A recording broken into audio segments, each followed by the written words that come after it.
Hi, and welcome to tonight's live chat. I have some special guests, but I want to say some thank yous and I want to give you a little bit more information before we get going. So, thanks all of our members who make this type of content possible, the folks that watch our videos, those of you who are coming to our Bee Expo. There's a lot of innovation on the horizon, and we're not doing all of the work, of course. I've always said I'm like the messenger boy, just sharing the exciting news to all of the good and sometimes not so good beekeepers. You know who you are, but we're all trying to take care of our bees as best as possible. And there's new challenges on the horizon. We must meet these challenges with new methods, new education. Maybe it's old, but we bring it back with the YouTube channel back to the forefront. We have a couple of gentlemen who are going to be talking about the new Varroa product on the market.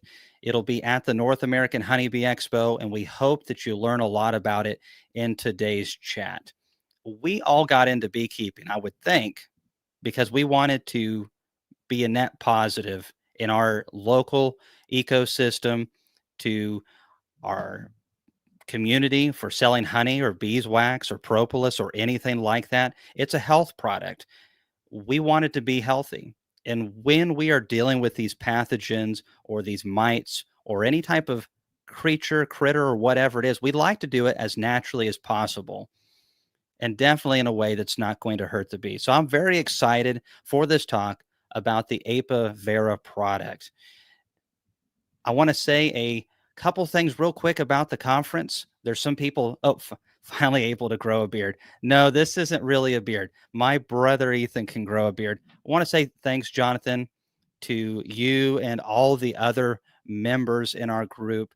We have a ton of stuff in the pipeline for 2025.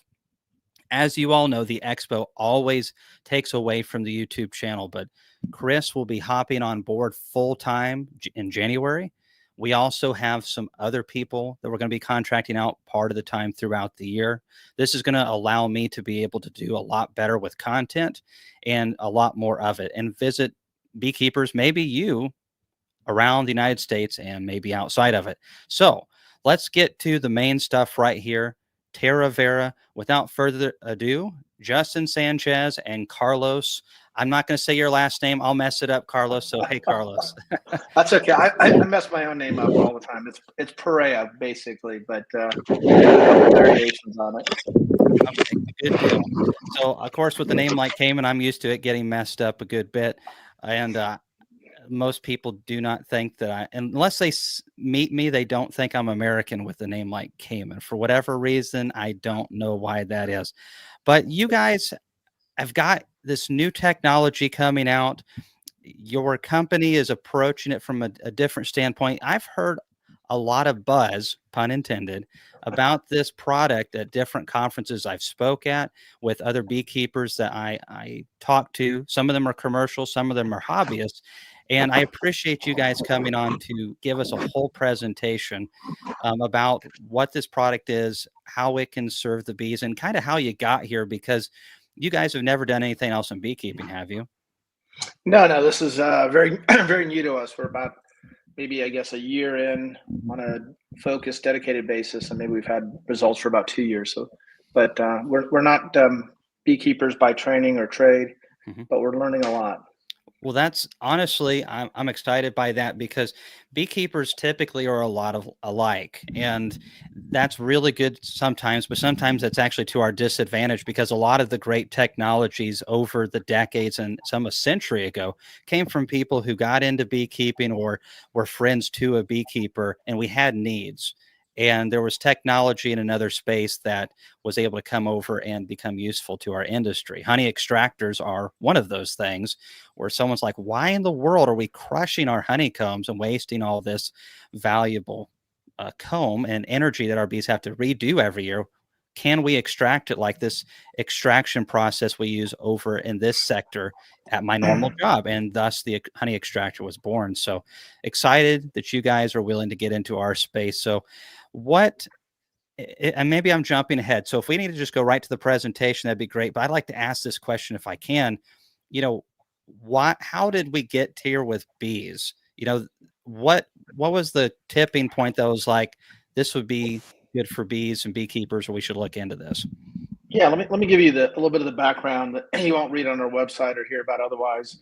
But first, I just want to say thank you, Cayman, to you and to your listeners. I mean, I couldn't be more excited. I think Justin would echo this, that as we've gotten into trying to solve problems with for beekeepers in the industry, we couldn't have anticipated such a warm welcome. I mean, I think folks in this industry need to realize that you guys have something very, and gals have something very special.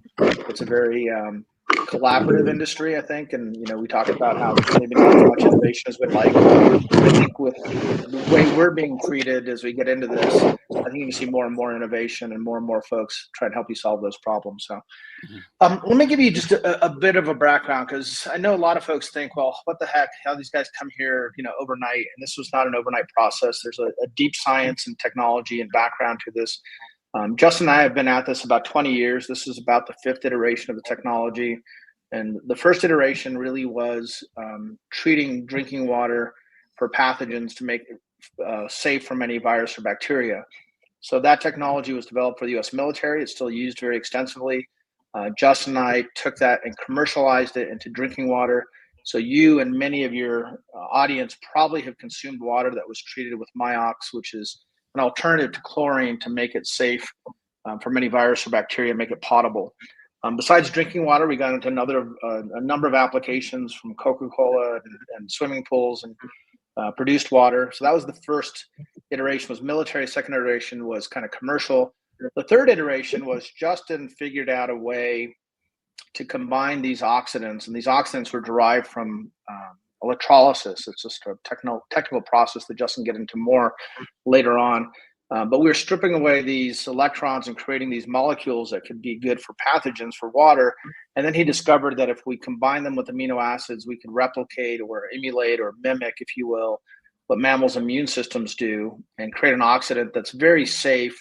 So think of this like peroxide or bleach or ozone, but in a way that's very safe. And we know it's safe because our bodies produce it naturally, these sets of chemistries. So that was kind of the third iteration. And we started a second company around that called Terra. And our mission really was simple.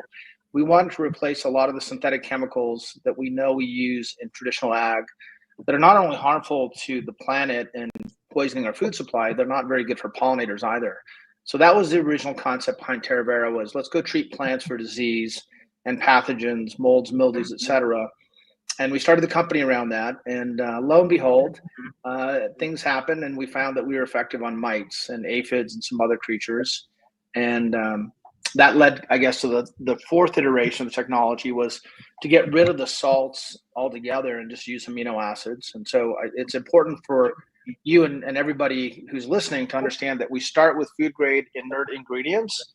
We convert them for a short period of time to something that's an active chemistry, and then they revert back to inert ingredients. And so that's kind of where we started to discover that we had an application in the bee industry. And it was, some of our partners and employees and others who had familiarity with bees and Varroa mites and that plight that started to do some testing. And quite frankly, I think Justin and I were really set back by the results. So we were seeing very good efficacy against Varroa, and within minutes, when we put our chemistry to the Varroa, we'll see it die, and we can show you some video later in the presentation if time allows. And then, of course, the next question was, well, what do we do with the bees? And we suspected we wouldn't be doing any harm because of the nature of the chemistry. But we had to do extensive testing, and we did. We figured out you can drown bees and you can kill them in other ways, but the chemistry itself wasn't affecting them in any negative way. And about that time, I started to go to these conferences and started to talk with some of the commercial folks and some of the researchers. And there was a couple of folks that were very, very influential in our decision. One was Dr. Ramsey, who looked at me and said, hey, look, the solutions that we have in the industry right now are just not cutting it. And then some of the commercial beekeepers told us the same. And quite frankly, I couldn't keep Justin and the rest of the company away from this. They were really passionate once they learned that we could add value and could help out beekeepers. It really kind of created a downhill roll. And this last year, we were proud. We created Vera, which is a brand under Terra Vera. And we hired Jeff Pettis. I guess hired is the wrong word. We partnered with him as an advisor, and we've been learning ever since. So that's what we're here to talk to you about. That's awesome. I'm excited. I see no reason why not to just jump right into all the meat and potatoes of this, and I'm sure everybody else is too. Um, Yeah, I mhm. if I can, let me ask Justin just to introduce himself a little bit, just a little bit about his background, because I think it'll help the audience know again where this came from. So, Justin, do you want to give a bit of your Sure, background, how you got here? sure. So, Carlos gives a really good origin story of kind of the business. The origin story of the technology is a little bit different. So, I have 3 degrees from MIT. I've worked a lot in a lot of different high technology companies, and I ended up as the chief technology officer, essentially, of a company that made a lot of different oxygen generators. So, if you can imagine an oxygen generator, an ozone generator, a chlorine dioxide generator. We sold, and I was responsible for essentially the entire product line. We actually had a safety incident on a cruise ship with one of our oxygen generators, and so that made it a pretty rough week. And so this technology really spawned out of a couple of conversations that we had after that regarding, how can we make oxidants safer, and there's got to be a better way to do it. And we'll jump into this a little bit later, and when we get into the technology deep dive. But this is essentially a very similar, it falls into the same category of chemicals like bleach and chlorine dioxide and ozone, but it's much less strong. So the oxidation reduction potential, or the relative strength of the oxidant, is such that it's really well tolerated by higher order organisms like ourselves. And that's why it's so safe. And it's also why, I mean, for organisms that have a lot of soft tissue, that's why they struggle with it a lot. So, yeast, mold, funguses, viruses, mites themselves. So I don't know if that's exactly where you wanted me to go, Carlos, but Oh no, I brought it back to the it's a technology. Yeah, yeah, well, no, that's that's great. This We're here to learn, and that was perfect. We've got some really good questions in regards to that. We'll I think we'll save those towards the end, everybody. We've been highlighting several of them, so keep them coming, and we'll get those towards the end, and maybe they'll be answered during the presentation. Likely will, but we will circle around, and I'm sure Carlos and Justin will sew it up quite nicely. yeah, and we're I didn't realize we need to upload the presentation as opposed to just present, but I will tell What you is the it? reason I like Oh, I'm sorry. it's a yeah, no, it's a substantial file, and again, we'll get to it here, and it'll help us show some video on some mites, Oh, so we got video. both That'll be row. great. Well, Yeah, how yeah, about of a question then right now from course, Loma Vista? And please. it's, does this product, which sounds very close to chlorine dioxide, kill the viruses Varroa transmits? Could I take this one, Car? Justin, yeah, of course. Yeah, yeah. Okay, it is not chlorine dioxide. Chlorine dioxide can be hazardous. I think the lower limit that OSHA allows in the air for chlorine dioxide is something like 9 parts per million. So very, very low. Again, it falls into the same class of chemicals as chlorine dioxide, but that's like saying that water and alcohol are the same because they're both liquids. I mean, it's same class, but it's substantially different. I lost the question, the second part of the question. Oh, sorry. I wanted to address the Uh, coin. So does it kill viruses? So viruses are typically taken into the bees. So the bees are viruses, basically they get in there and they hijack the cellular systems of the bees.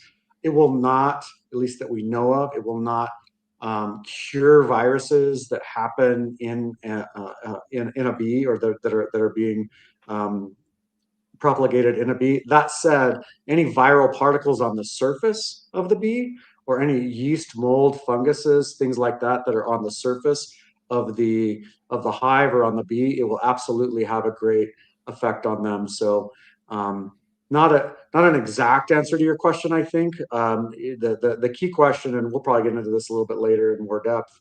Our technology, and it's why we have to apply it in sort of the way that we have um, that we've come up with, it has to actually have contact with whatever the organism is that we're trying to have an effect on.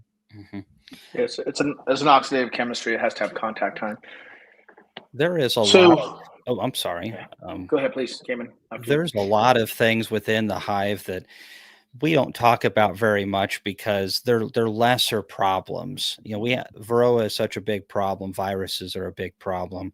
You know, we can visibly see small hive beetles and various things, but there's a lot of small things that actually disrupt and affect our bees to a lesser extent. And one of the things that I had a conversation with a couple commercial beekeepers down in Louisiana why they like to use a small dose of formic throughout the years because the formic does a really good job of cleaning a lot of things that out. They don't know, the beekeepers don't know exactly why it works the way that it does, but they notice a very good cleaning effect kind of the combs and everything else. And so I wonder, obviously this is really a lot of research would go into this, but product like this, could it sanitize a lot of surfaces in the process?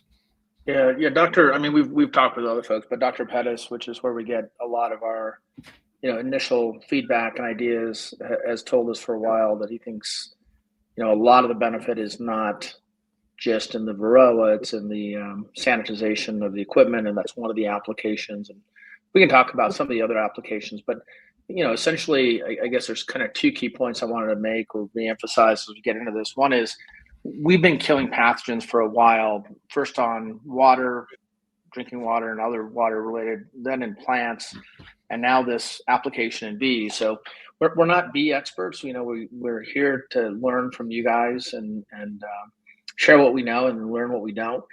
But we do have a lot of experience again as an oxidative chemistry, and our trick is not the chemistry as much as the way of generating the chemistry. Like I said, nature kind of inspired us on the set of chemistries that we're using, but it's how we generate them.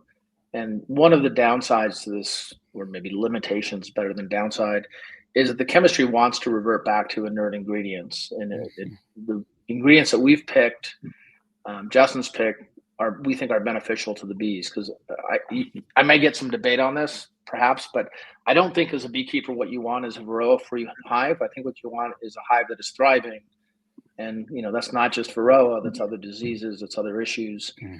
That's making sure you have ample nutrients and food supply. And so you want an outcome which is a healthy hive, and Varroa certainly is one of the aspects. But we think we have other aspects that we can help with as well. I agree. And we'll never have, in my opinion, Varroa-free hives. We are more likely to have other new mites in our hives in addition to Varroa. But we'll talk about those guys, those trophy mites. Yeah, they come up in this presentation. Well, that's excellent because we have a lot of people are nervous, and justly so. Varroa came in and totally reshaped the entire North American industry and the world, but it really affected us quite a bit. We were caught unprepared. We don't want to be in the same position. Obviously, there's always things that you can't account for, but my goal and several others is what can we do to prepare for this so that beekeepers adjust to this very quickly, or hopefully we can study abroad and have the time to do that. And then we have plans before they ever make landfall. So that would be exciting. Yeah, let's get into that. If I can, I'm not familiar with this platform, so hopefully you're seeing and your audience is seeing the slides that I have on my screen.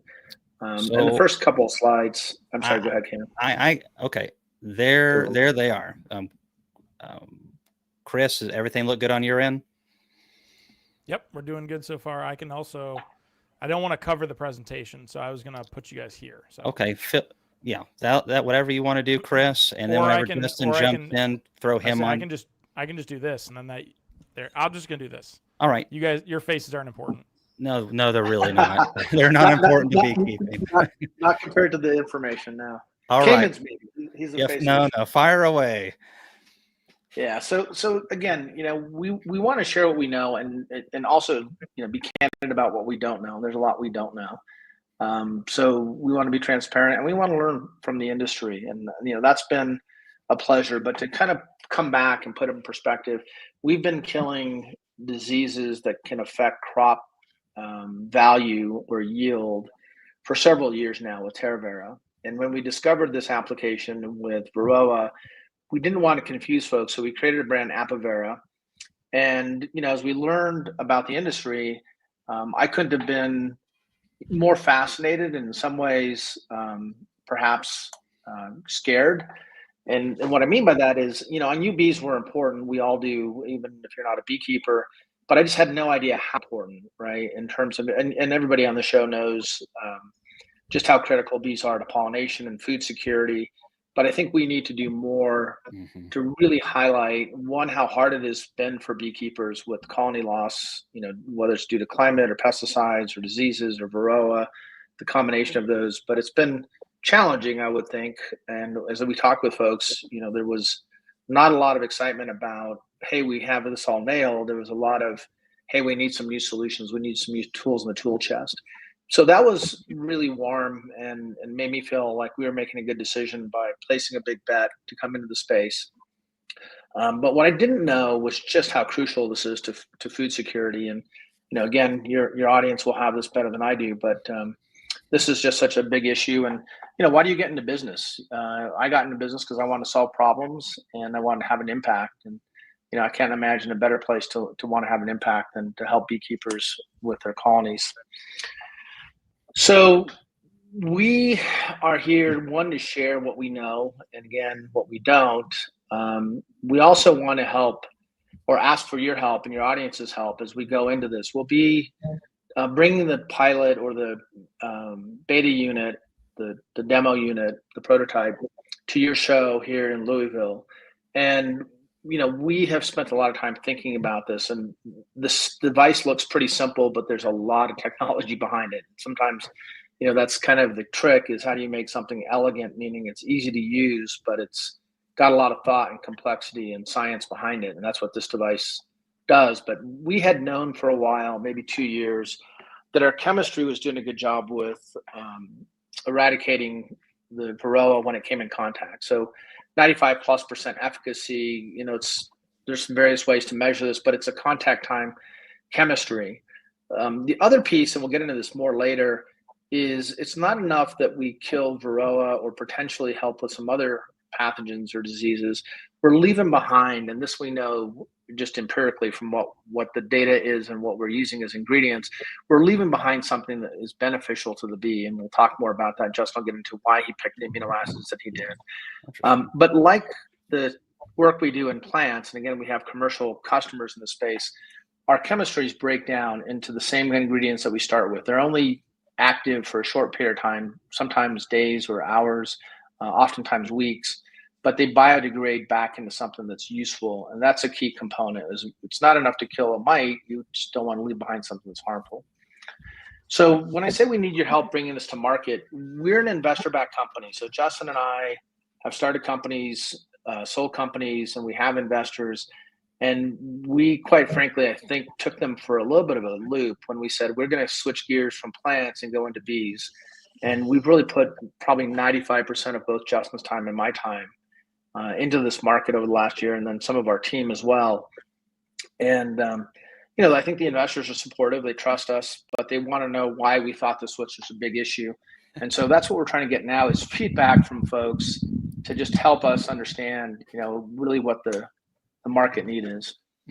I'm not going to necessarily make the viewers just suffer through this. It's, I think, a pretty quick slide, but it's under a microscope. I don't know the exact, Justin might off the top of his head, magnification, but we've seen this now dozens, if not hundreds of times under the observation of collecting mites and seeing them come into contact with the solution and stop moving here within moments. And this was what inspired the work initially. We had some folks who did this in the field.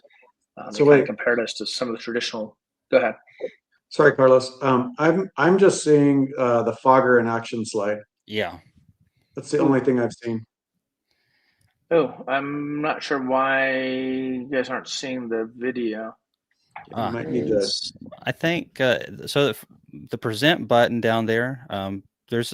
Can you do the share screen option so we can see what you're seeing? Yeah, you guys seeing my screen now? Chris, there we go. Are you guys seeing the mites now? We can see the email Fogger in Action pics. I'm Yeah, not so quite sure what's going on. are you looking at an email right now? Because that's what we're seeing. Yeah, no, I'm looking at a. This is the email you sent to me earlier today. The good news is we have the capability of editing this afterwards, so no one will know, except these people live. And we'll just give them a hat at the expo or something. They'll keep it to themselves. Well, and to the gentleman who said we had faces made for radio, I totally agree. Yeah. So let's Chris. Let's try this. Okay. Does that show you my screen? Yeah. There we go. There we go. Okay. So let's try this. So I'm not sure. I thought I was sharing my entire screen. So, again, apologies, but this is just a kind of, I don't know if it's time lapse. I think it might be because it's 3 minutes or so. Generally, at the concentrations we typically fog or treat at, we will see the Varroa under scope stop moving within a couple minutes. 2 to 3 minutes is kind of the standard. So folks can see that.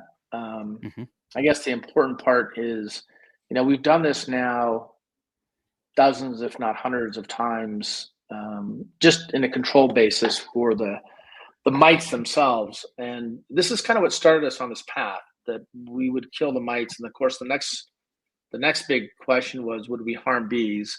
And I don't have slides that per se show this, but Justin can talk more to this. But between Justin and Dr. Pettis and others, we have very high confidence that we're seeing zero toxicity to the bees, at least any kind of near term or in terms of any fatal dose. So we can kind of get into that. But the one thing, and I'm going to turn this over to Justin here in a second, is we had the benefit of working with Dr. Ramsey's team as well. And we know that if Varroa is today's problem, that everybody's kind of worried about the trophy mite, in the future. And there's a lot of reasons to worry about that. And Dr. Ramsey and Dr. Pettis and others are spending a lot of time in Southeast Asia understanding this next parasite threat. And this is work that was summarized by Dr. Ramsey's team in Bangladesh. And good news and bad news. I don't know if you guys can hear the sound. I'm hoping we'll hear the commentary from the scientists, the PhDs, but let's see if they speak up. So you guys saw, I don't know if you saw that, they just sprayed, that's a trophy mite, and they just sprayed it with the chemistry, and you'll see it stops moving pretty quickly. Trophy mites are less complicated than Varroa mites. That prior slide where you saw the Varroa mites stop moving, they're much tougher overall to really anything than Varroas. They have a very different life cycle, but you can see the researcher here is putting another trophy mite on it. They're really quick, so it's jumping all around the paintbrush that she has there. So she's just trying to expose it to the chemistry, but you'll see here in a second, it'll end up on the surface, and it'll essentially stop moving super quickly. The audio of this file is kind of neat because both researchers, this was the first time that this chemistry had been used on trophy mites, and the researchers were pretty giddy because the mites just quit moving almost instantaneously. And again, the thing that Carlos mentioned, they might be saying something right now. I think they just said it. They said, yeah, it's within seconds, basically, of contact. If there's audio, we can't, I don't think, here on this end, but so this product right here, they're not sticking them in like moonshine or motor oil, or anything like that. This is the stuff. This is the stuff, and to be square, and look, our technology, and I'm the technologist, right? So it's one of the reasons why we founded Terra. It's one of the reasons we jumped out to go do this thing that was very different. It sounds unbelievable, and I'll jump a little bit more into the technology here in a second, but we're taking food grade salts and amino acids, we're activating them, And they're in a transient state for a bit. They have an effect in their environment for a bit, but by the time they dry up, they convert back into the salts and the amino acids that they started out as. So literally in that first video you saw where the Varroas were heading into the light and stopped moving. We have several videos too where I'll reach down and I'll pick up the residual from there and taste it. Everything we have is food grade. There's nothing there that's not edible. It's extremely safe. It's safe for the beekeeper. It's safe for the bees. It's safe for the environment. And that's what makes it sort of, in a lot of ways, I think, a difficult to believe technology, which again is what every technologist dreams of working on. And so, that's why I'm here, and that's why we're sort of tackling this problem. I don't know, Carlos, if you want to add on to that anymore. No, I think again, I've been part of several startups. Even ones beyond Justin. I've kind of been in the entrepreneurial game for 20 years, and I worked for big companies prior to that. And at the end of the day, what you really want to do is you want to find a problem that other folks haven't been able to solve that would make a positive impact. And when we started to use the technology for Terra, the predecessor for Vera, or the parent, I would give this to people who work for me that were growing plants, and they would say, "I've never seen anything like this." And we've had some commercial success treating plants, but when we learn about the dilemma that beekeepers have, that just became such a focus area for us, and we've become really passionate about it. But I'm going to turn it over to Justin to talk more about how the technology works, because folks are going to ask, what's this mode of action and what do we know about it? But I want to start out by just saying it's not that people want Varroa-free hives. We talked about this earlier, Cayman.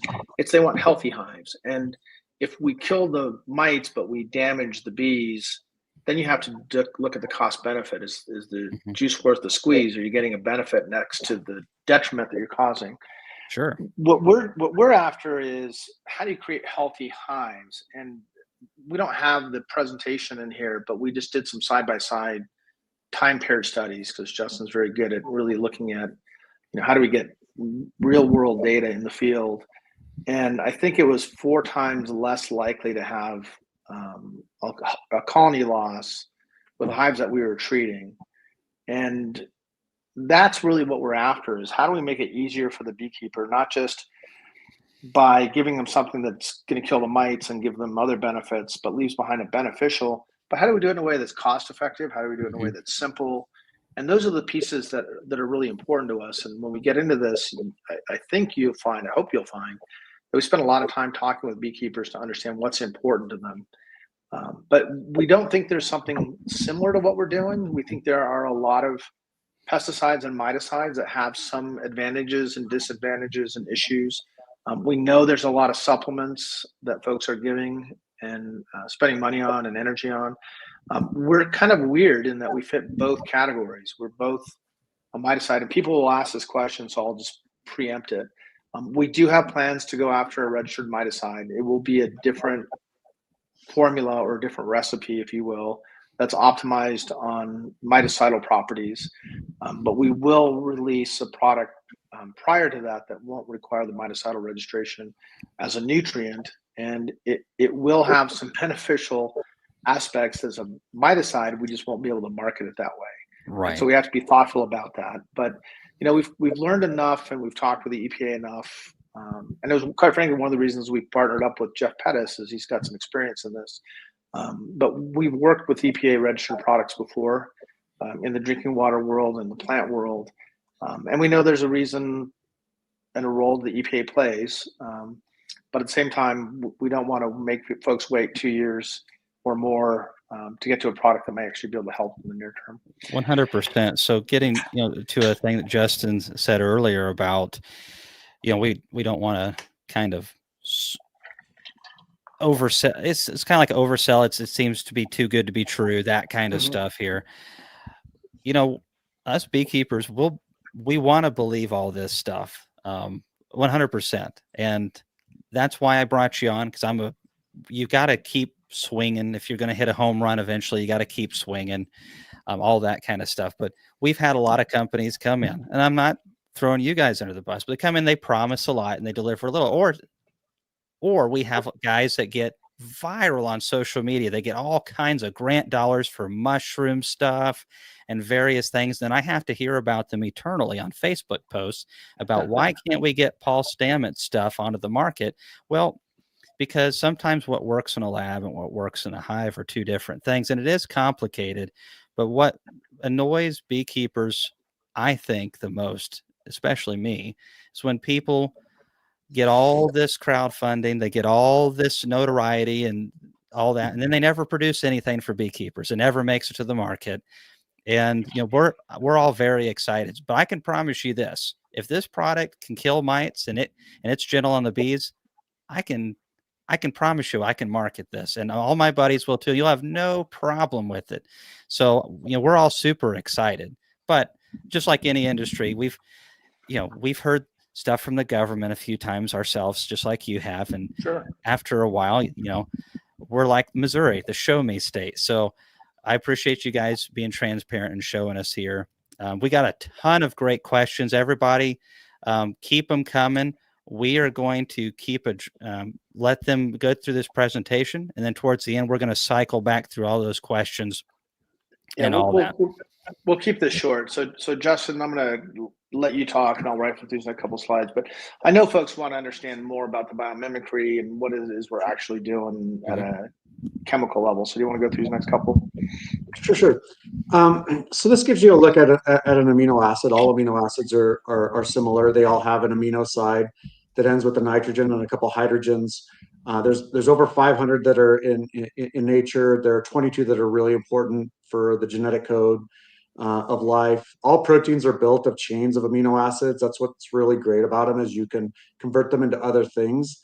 And what we do is we take amino acids and we activate them. We use only food grade amino acids in our blends. And what we do is we take a chemical carrier, we activate them, and we basically put a halide. We attach a halide or two onto what I like to call the business end of an amino acid, the part that does most of the reaction, which is the nitrogen side. And by doing that, we convert the weak acid into the weak oxidant, and the weak oxidant is then trying to scavenge electrons from where it can in the environment, which can be from soft tissues from pests, it can be from other molecules, all those sort of things. And so the amino acids specifically here are actually the same amino acids and the same reactions that mammalian immune systems use to inactivate amino acids. So they're very well understood. These haloamines is the class that they fall under.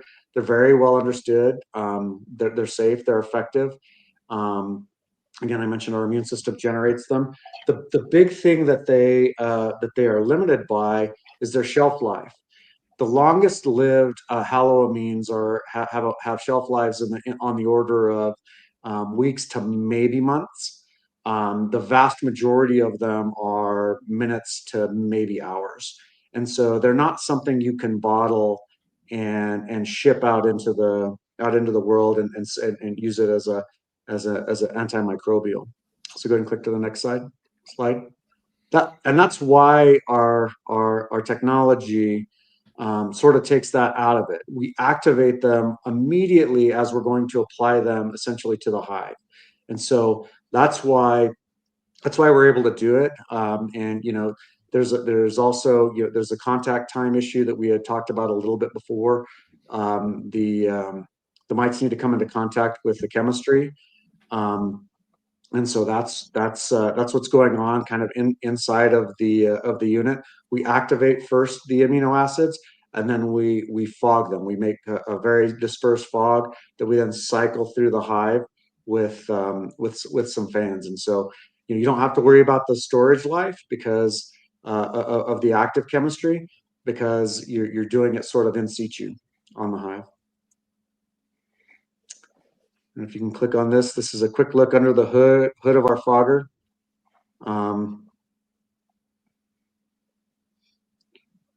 So if you could pause it right here, Carlos. It's got both the Sorry, I'll come back to so it. there's a cover. There's it's okay. There's the activation chamber. That's where the amino acids are activated. The fogging device, this is a piezoelectric disc that has 12 different independent piezoelectrics that make the fine mist. And then we have fans that circulate it kind of into the hive and in through the device.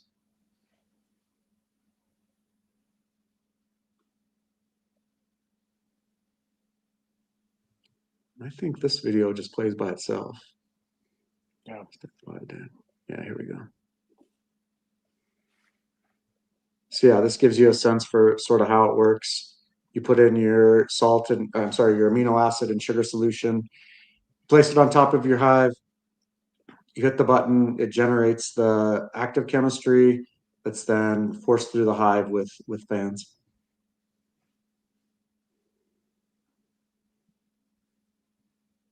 And you have happy bees coming out, I guess. That's the Yeah, only you should bees talk we about. want.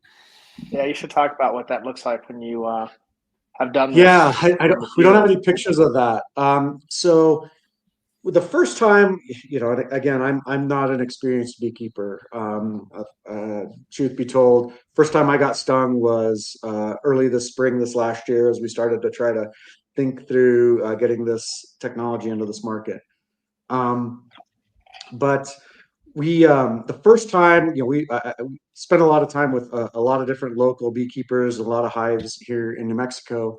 The first time we went to go fog this technology like this into the hive, I was expecting to get mauled by the bees. And what we got was actually the exact opposite. It seems to act, and again, I'm pulling off the experience of a lot more experienced beekeepers than obviously myself, but it seems to act a lot like a sugar spray, where the bees sort of calm down, they groom themselves. You'll see some bearding sometimes on the outside of the hive, and it's almost sort of a forced supplement. The bees consume it, and again, because it's food grade salts and amino acids, and we have chosen the amino acids to be things that the bees can really use. A couple of the amino acids, and we have a white paper that we released on our website a bit ago about this, but a couple of the amino acids have been shown, and again, this is not our work, to improve bee cognition. There's sugar in it as well. So there's some carbohydrates there, but we really try to target it to be something that the bees can use what's left behind kind of after a fogging event. We've completed a field trial. I'll caveat this at the beginning. This was a limited trial. It's over 5 weeks with just 12 hives, but our treated hives had a much higher survivability rate. They had a 4 times higher survivability rate, and we started with hives that were really, almost all of them were on the borderline of what you would be concerned about. The treated hives also showed a lot of improvement in colony health. This first one here, increased propolis production. Again, not something we expected to see, but it was definitely observed. That there was improved population versus treated in treated hives versus untreated hives. The bees over time had less aggression, and obviously there was less disease and mite pressure in the hives that we treated. You gonna take this one, Carr? Yeah. So again, we've not been at this a long time. We're certainly not positioning ourselves or purporting to be experts, right? We're looking for folks like you came in and your listeners. We've partnered with a couple of folks. We really come to appreciate and value Dr. Pettis as an advisor in what we're doing. But as we do this, and Dr. Sammy Ramsey and his teams work with us, we want to expand this. That's one of the reasons we're spreading the word now. Is we've never been silent or kind of clandestine about what we're doing, but we also haven't been very public. Now we really want to get out there and get feedback from folks, from the commercial folks who have 50,000 hives and they have different set of issues and treatment considerations, to the hobbyist, right? That is, just getting into this for the first time. So that's kind of what we're about, is letting folks know. This is kind of redundant. We've talked about this, but just to kind of give you a sense of how long we've been at this. The company Terra is about going on 4.5, 5 years old. And then it was only 2 years ago that we kind of first discovered anything around Varroa mites and really only about a year ago that we got into this in earnest. There was a conference I went to in Louisiana and New Orleans where I met several folks, including Dr. Ramsey, who really were very formative in my thinking about how much we wanted to invest in the space. And when I heard from not only the researchers, but from the commercial folks, how difficult their life is when they face colony loss approaching 50%, and how difficult it is with this limited toolbox they have, that really propelled us to want to invest in space.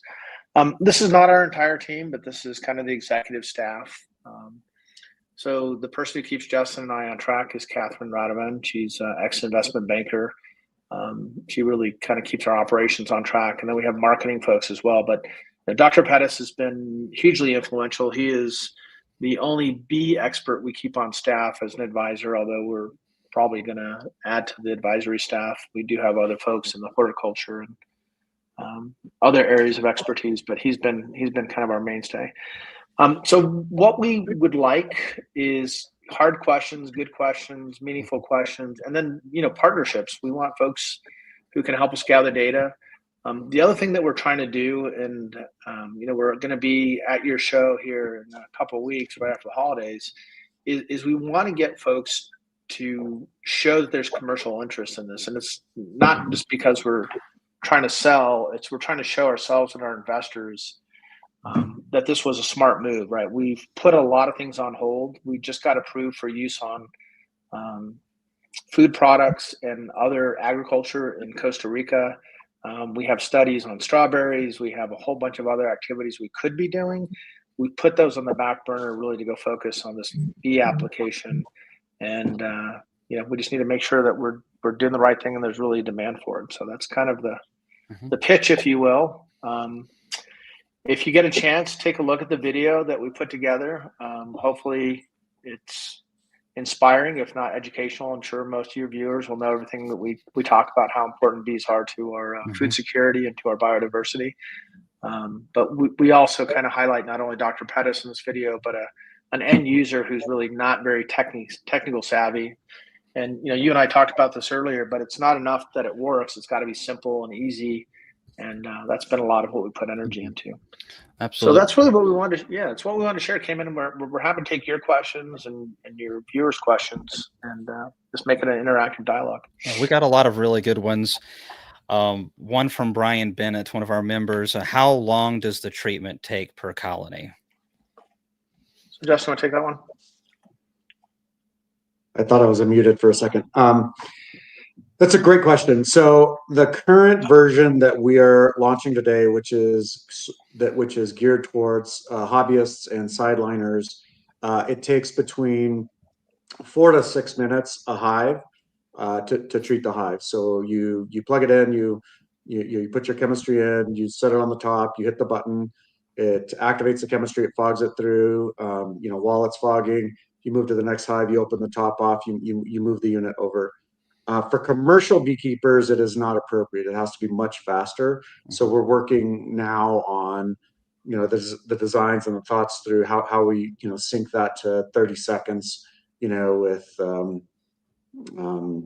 apparatus that carries a much higher capacity for fogging, a much higher capacity for fogging quickly.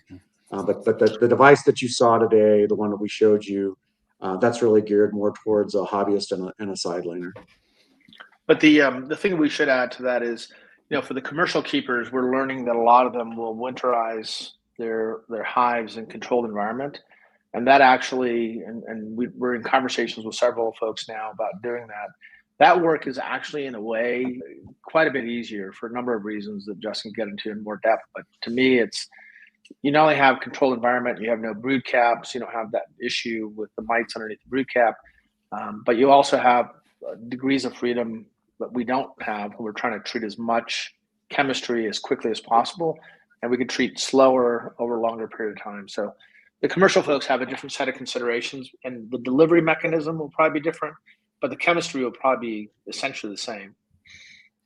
So a question from Frederick Dunn. He says, "Hi guys, I enjoyed your interview down in Austin, Texas. Look forward to seeing a functioning unit at North American Honeybee Expo." He caught me off guard. Tell him that. He walked right up to booth I was manning and videoed me before I knew what was going on.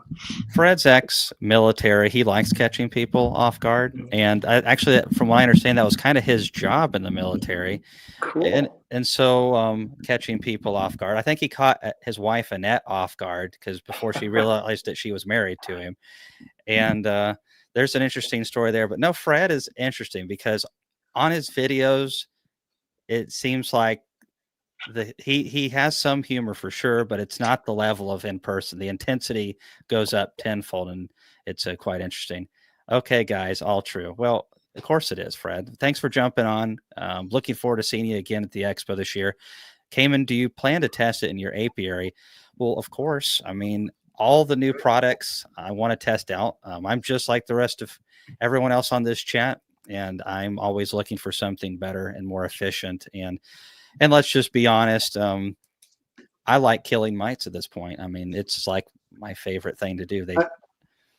I will say one of the things we've been contemplating is there a way to get a bunch of live mites to Louisville so we can actually do some fogging of mites.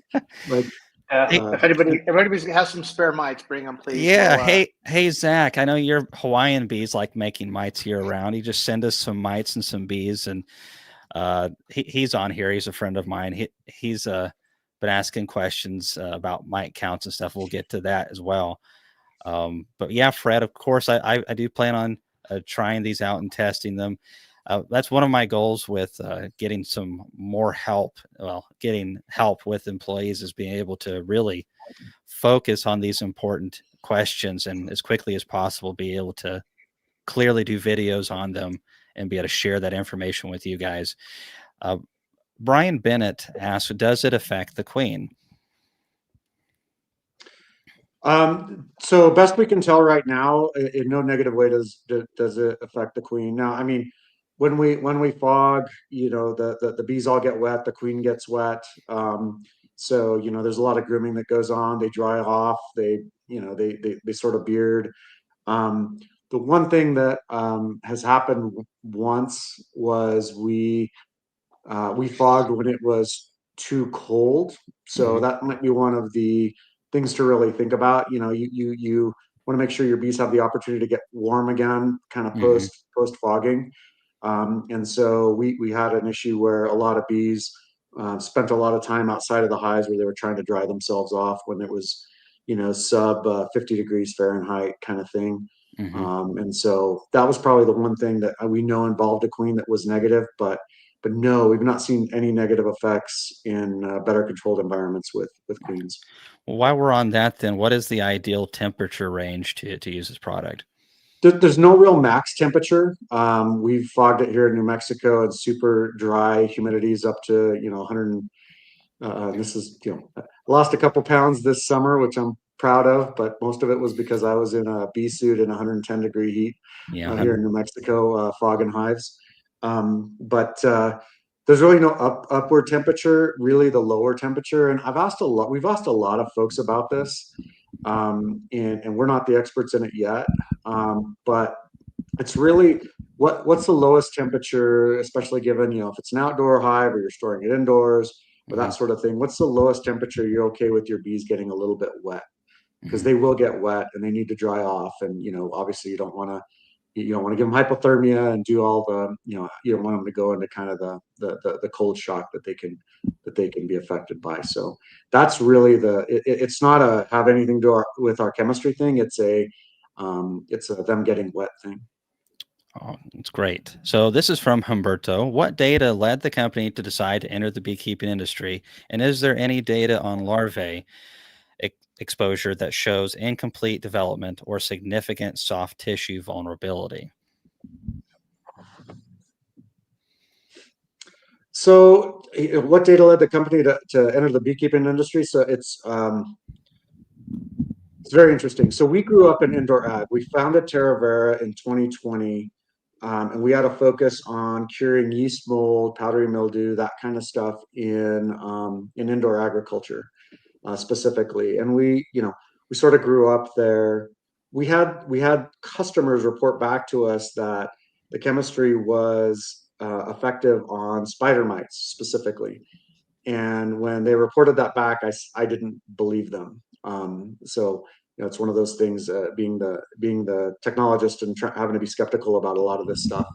But then we had a local grower get an infection with spider mites, and I, being curious, went and collected some, and very similar to the Varroa video that you guys saw earlier, we collected them, put them in a petri dish, fogged them, and they stopped moving in a very short amount of time. So we got pretty excited, and it doesn't take much on Google if you say, where are mites a big problem, to end up in the beekeeping industry. Now, it's not just that. We'd had other folks that had asked us, have you tried this on bees, and have you thought about this as a really important part of food security? And Carlos had some personal connections back to some beekeepers that were kind of pulling us in that direction. So all that's true. But that's sort of how we ended up in the beekeeping industry. And then we sat down with some beekeepers and said, hey, is this even important?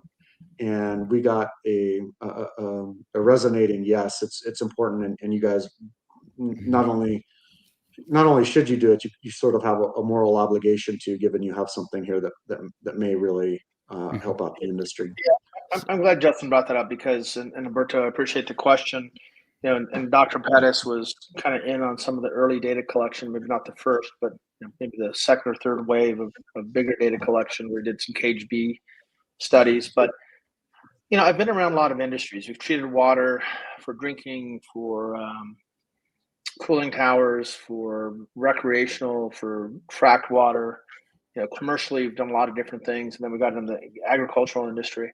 I've never had anybody look at me and say, "You've got a moral obligation if you can solve this problem." And I think as business folks, right, we get fixated on what's the biggest market, and all these other market information and analysis, and we forget that at the end of the day, the reason we're in business is to solve problems. And if folks have problems that are not being solved, and the implications of these problems not being solved in the beekeeping industry are huge, right? It's hard enough, I think, for a beekeeper, whether they have one hive or 100,000, and to not have good tools. And if we can come solve this, and again, we don't know what we don't know yet, but it was neat to hear somebody say to me that I respect, and that this is somebody in the industry that I think, if your audience heard the name, everybody would have heard of him. And he said, "You've got a moral obligation to do this," and that caused me a lot of pause. I was fixated on some other markets. I was not happy, but I was ready to let bees sit in the back burner for a couple of years as we did some other things. And then became in the forefront. And I couldn't be more thrilled with the decision we made. Right, I've essentially bet the company and told my investors, "Hey, I know we were on one direction, we have revenue, and this is going well, but we're going to switch gears." And trust me, a lot of them looked at me and Justin and said, "What are you guys thinking?" And so I know that look. My wife looks at me like that most every day. Yeah. Well, hopefully you've been able to prove your wife that you've made a good decision. And so far we're ecstatic. Again, we haven't sold a single one of these units, and we're just getting geared up for it. But we think that there is a real problem that needs solving, and I couldn't be happier with how the community's embraced us, from the folks we've heard on this asking questions to folks that have a couple hives for the first time. Beekeepers have been collaborative, inquisitive, encouraging, and that's huge, right? That means a lot for us, because when we have a 12-hour day, or we're going into a Sunday at 2 a.m. to get ready for a Monday morning meeting, it's tough doing a startup. It's tough doing an early stage technology company, and when you feel like the audience really wants what you have, it makes all the difference. So that's been really rewarding. And so that's the first part. And the second part is, from what I understand, there's so far there's been no negative effects to the soft tissue of the larvae. Yeah, we have only positive data on that. We haven't shown any negative effect on larvae or eggs or anything like that.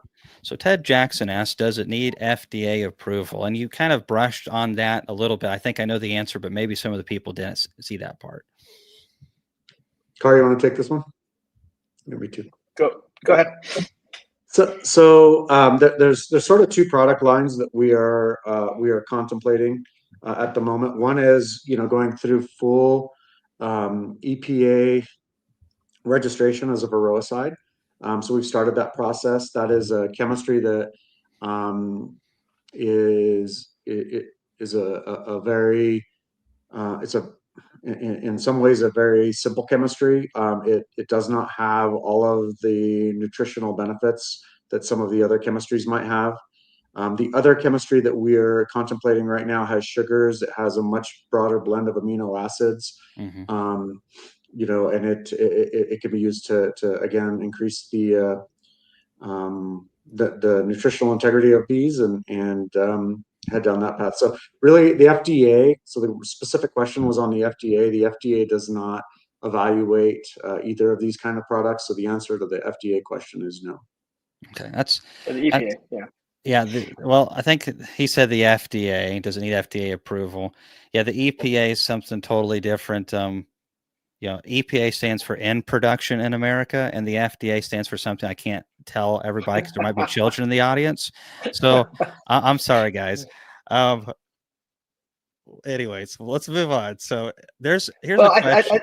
I just say one more thing about it. So again, we work in the drinking water market, so we have a lot of experience with the EPA, and it's easy to be critical of those organizations because often they make decisions that just don't really serve the best interest of everybody. My experience is generally they want to do what's right, and in this particular case, we've met enough folks that they know in the EPA that what the tools that they have available to the commercial beekeepers in particular, much less the hobbyists, are not adequate. I mean, I've sat there and I've listened to them say, we really want to see and help new products get registered. So that's an encouraging sign. That doesn't mean that they're going to wave a magic wand, but we're confident that we're leaving nothing behind and we're starting with something that's food grade, ending with something that's food grade. We're pretty confident we can navigate that pretty quickly, but there's more data that needs to be collected to have a registered miticide for sure. Sure. Yep. And I appreciate you guys navigating those waters. It's one of the critical things that we need to have more in this industry is that, I've got several buddies who are constantly peering into the EPA on some of their own rules and like, hey, you say this here, but then this over here is conflicting in beekeeping, what gives? And like you said, it seems like the people that I've run into seem to be really good people. I just think at some point in time, it's gotten so large, it's almost become too big to where they don't even fully know 100% what they're doing. And beekeeping is the redheaded stepchild of ag. It's not because I think anyone hates us or anything like that, but from a revenue standpoint, I mean, we're losing a lot of our bees each year. If you were to lose the same percentage of cows or chickens or pork or anything like that, the world would be burning down. There's a lot of things like I did a video series on watermelons this year, and I went up with Charlie Linder, and that there's like half of the ornamental pumpkins are produced in that region. And there's just a handful of beekeepers holding that together because the fungicides that they're spraying on that is really rough on the bees. But there's a lot of new invasive pests that make it very difficult to grow the watermelons, and it stresses the plants out. And then the fungicides are helping, of course, with some of the new bacterias and funguses that come into the industry. And so the farmer's dealing with a lot of stress. He's got to be able to get it to production. The beekeeper and the bees are dealing now with the stress, and it is a very complicated problem. But the reason Charlie's got so many contracts is because there's not as many beekeepers doing it because the bees take such a hard hit by doing this critical pollination. If you remove the bees, the bumblebees, they can't do the job. People talk about doing, robotic bees are eventually going to take over, but they've been saying that for 20 years. We don't see it. And so, we need new solutions that are very I think this is one of them right here where it's complicated, but it also in some ways is simplistic because of, like you said, it's basic components. What I like about it is, and I guess we'll segue into this right here, is you mentioned that there are some of the things, as this is being fogged all over the bees, that is actually beneficial to the hive. Not just like it's eliminating Varroa mites, but there's also some amino acids and stuff. So, what are you thinking that may be happening there with some of this residual stuff? Just So very early data. So again, I'm going to caveat this. We're sort of a year into doing these field trials, right? And so there's more to be learned here. But very initially, our very first cage studies that we did, and again, we were doing a very complicated blend of amino acids. And again, we a lot of this work is not ours. There's some great work on amino acid supplementation of honeybees and peer-reviewed, third-party reviewed scientific journals. But some of those amino acids have been shown to improve bee cognition, longevity, that sort of stuff. And the amino acids we chose for that specific reason. We were really targeting trying to help improve the overall health and lifetime of bees. And so in some of the initial cage trials where we kind of removed bees from their environment, all similar ages, that sort of stuff, we actually saw a slightly improved, and I'll say slightly, it was 3 to 4 days improved average lifetime of those bees, as opposed to bees that were just fed normally. And so we've seen a little bit of that. We know that the amino acids that are left behind and the sugars that are left behind are things that the bees can use. And so, those sort of two things together are I think really important to seeing the improvement in overall hive health. I think I know the answer to this one, but is it just standard electric? You just plug it into a unit or wall, and it is. It's 110. So the unit that you saw, again, designed for hobbyists and sideliners, that is powered by 110. You can also power it off of a Goal Zero or an inverter from a truck. It requires about 400. This was one of the key design constraints, is we wanted to make sure it didn't require a crazy battery or a generator. It's about 400 watts of power. So most inverters run off of truck batteries will work. At least the slightly beefier ones. A 500 watt hour Goal Zero will give you 10 to 15 hives, depending on how you do it. So it really depends on your specifics and how you'd want to treat them. Mike says, does it kill the mites in the capped brood? Oh, I knew this question was coming. Yeah. The current technology does not. It does not. It is. It's water based, and so it's hydrophobic. So or at least the surface of the brood is hydrophobic, and so it kind of acts like a rain jacket, right, when you put it in, so it doesn't really penetrate the capped brood. We just filed some IP on some work that we've done to get it to penetrate the cap. Being the technologist, I'm always optimistic. In some ways, I do think there's a lot of precedent for this working, but we haven't demonstrated that iteration of the technology yet. That being said,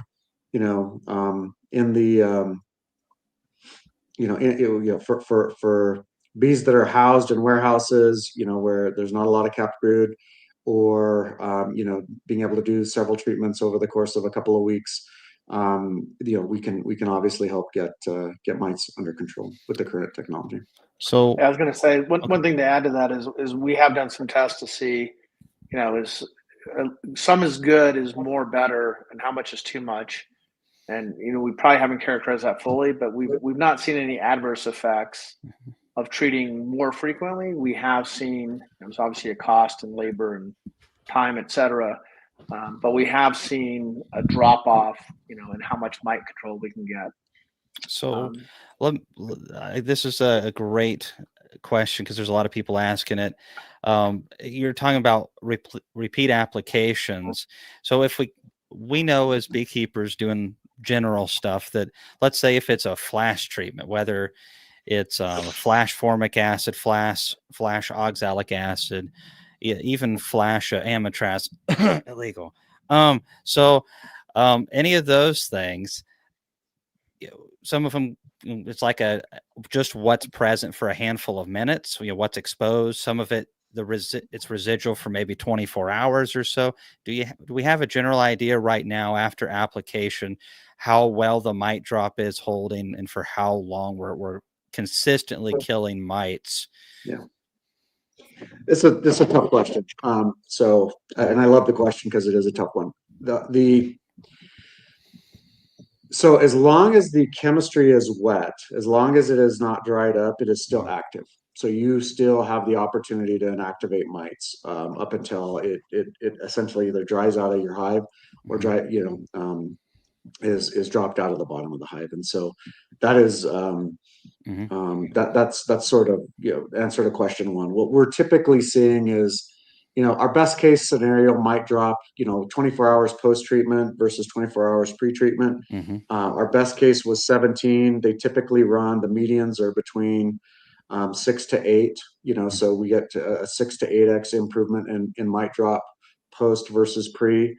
We do know that again, especially for hives that have been treated multiple times, we do tend to see more propolis, and we tend to see more just the hives themselves tend to be stickier. So that always makes me suspicious that you might not see as much mite drop as you start to get through doing kind of before and after tests. But yeah, no, we definitely see a pretty big impact. We've seen, again, as I mentioned before, we've seen a lot of other impacts as well. The increased propolis, increased population, and better attitudes. Let me add something, Cayman, to give Justin some more work, because he always likes when I do that. But it might benefit some of your listeners. So one of the applications we've thought about, it's not going to be a big commercial aspect, but it could be a nice aside, is, as you know, you can do an alcohol wash, or you could do a powdered sugar or sugar shake. And both methods have their downsides. I think a lot of folks don't want to kill their bees unnecessarily. We've thought about using the chemistry, right, as a way to get a mite drop and not harm the bees. So if you have listeners there that have the capability to do that kind of testing in the field today and characterize it relative to an alcohol wash or a sugar shake, we'd love to talk to those folks. Yeah, we definitely do. That is something that we've had a lot of people ask for, and people have asked for CO2, or they've opted for the powdered sugar shake. The powdered sugar shake is just beating your bees senseless, and then they're going to die maybe 2 days after the fact that you release them, and you think that you did them a favor after you bludgeon them. And then the alcohol wash just euthanizes them immediately. The CO2 has not proven to be very user-friendly and or quick. There are newer devices coming out, but that is something that we want to see. I want to see that. Monitoring is now and will always be important. We need it to not only know when it's time to treat, but also how well our treatments did. There are environmental factors, and there's also different hives in the yard. We'll do a treatment through 40 colonies in a yard, and we'll come back and we'll find a few that are still high. Maybe they were excessively high beforehand, and that's why they're still elevated, but there's always a percentage. So monitoring is important. I know that especially your average person does not want to euthanize or damage bees in the process of that. So if you can find something that's comparable to an alcohol wash's effectiveness, I'm sure that is something that people desire. I would desire to have that. So we're looking at something that currently right now it's more of a flash treatment. And that's what I figured. It makes sense that it would be that way, but it's extremely natural, which is one of the pluses. One of the other things that's really nice is it's not beating the bees up in the process. This is one of the frustrations that a lot of new beekeepers have, and as an educator, it's very frustrating for me. Is I want to be able to bring people in and go, hey, welcome to beekeeping. We got this exciting thing, this exciting thing. Oh, and then we got to treat for mites, but be careful of this temperature with this, and be careful with this, and oh, by the way, even if you use it right, it's probably going to kill a few hundred bees, And, if you use it really wrong, it could get your queen requeened and damage a lot of brood and, maybe even cause a super seizure at the wrong time of the year. And it's difficult. As new beekeepers shouldn't have it this complicated. So we're always looking for better options for that. So one of the things that I've tried to come up with our videos is combo attacks, and this is where I would be interested um, with this product. A couple ideas that I have, and there's a lot of good questions. We'll get to those. I'm selfishly grab mine first. How selfish of me. So I'm thinking one. This is just a kind of a side note. At nighttime, if it's long as it's warm, if you're doing it kind of at dusk, let's say there's a little bit of light left, it's going to take a little longer for the bees to dry themselves off and the hive to dry itself off. And I think as long as you're not going into like, oh man, it's going to be freezing tonight or something like that, extremely cold. It's a strong hive of bees. That shouldn't be a problem. The bees are very good at generating heat themselves, or healthy hives are good at doing that. So would there be an advantage of doing it, let's say at dusk, to where perhaps it's in liquid state a little bit longer onto the bees and you get a little bit better kill? I know it's theoretical, but yeah. Yeah, I think a lot of that depends on just the environmental conditions. We have seen, we've seen parts of the hive stay wet, up to 36 hours after we had treated them. So I mean, and again, a lot of that depends on the temperature, the humidity, that sort of stuff. But to answer your question more directly, no. And to be really clear too, we don't have all of the answers, and we think how this technology ends up in the market is not going to be exactly how we're trying to introduce it to the market. We still have a lot to learn. That being said, it's been a good ride so far, and so we're excited to be on it. Well, yeah, we're excited to observe that. So you're saying basically, if this product is used in Florida, it's going to last for months because it'll never dry out. So the Florida beekeepers. The one thing The half-life of the chemistry is about 2 weeks. Of this specific chemistry is about 2 weeks. So no, it'll be 2 weeks maximum. Sorry, I have to go there. I'm a jokester by nature, and it's difficult to be serious this long. Well, I'm gonna bring you back to seriousness for just 1 second, Cayman. So the thing you said earlier, I agree with, which is beekeepers now want to solve one problem and create another, right? And kill the mites and then damage the bees. But the bigger issue, as much as we love bees, and we're coming to love bees as much as some of your audience perhaps, is the beekeeper themselves, right? And we look at the notion of having to get into this PPE and worry about what you're doing to your lungs, et cetera. We talked to a commercial guy in Canada who was trying to take, I think it was formic, but he was trying to fog a room full, and just wasn't feasible without putting himself in safety risk. And so that kind of comes back to good for the bees is great, but it's got to be good for the beekeeper as well. And that's at the end of the day, we care about the beekeeper safety and convenience, quite frankly. Because if they're safe, then the bees and everything else kind of comes downstream from that. So you said this earlier, but there's a lot of people that have come on since. So let's say that I've put this onto a hive, and all I have is my veil on, and maybe a bee suit as well. But obviously, there's a lot of holes in bee suits, and heck, a lot of times I'm just wearing a veil. So do I need to have special gloves? Do I have a long sleeve shirt? Do I need to have a respirator for this device? Is there anything necessary? No. We treated thousands of times this summer, and I was the one doing the treatment. I really enjoy actually getting into a hive and figuring out what's going on. And I learned so much from our local beekeepers here this last year. So, but the answer to your question is no. There's nothing additional. And for the more science or technically astute or just inquisitive folks, if you go back to the presentation we shared some research papers on one of these chemicals. It's not the exact one we're using, but it's the same class, if you will. And chlorotoluene was referenced. And folks have researched that for conjunctivitis, so spraying it directly into your eyes, and bronchial infections and cystic fibrosis. And the concentrations that we're using it at are basically an order of magnitude less than these medical applications. So again, the fact that your body produces these chemistries naturally is what gives us so high confidence that we're not creating any toxicity for people. So you guys heard it here. This is actually medically great for you. No, it's not. I'm just messing with Well, you. you are messing with us, but trust me, we've had customers in the indoor ag space who've said, "Oh, you told me that," and I looked it up and I saw I could use it for a cut or a bruise or a scrape or a whatever. And we're like, it's not approved for that. It's not approved for that. Yeah. And yet we have folks who do that all day long, and we can't stop people from doing what they do. But I have had experience, not with the bee formulation that Justin has now, but with the earlier formulation we use in plants. And it is a great antiseptic, right? At the end of the day, that's what oxidants are. They're really good at zapping certain pathogens.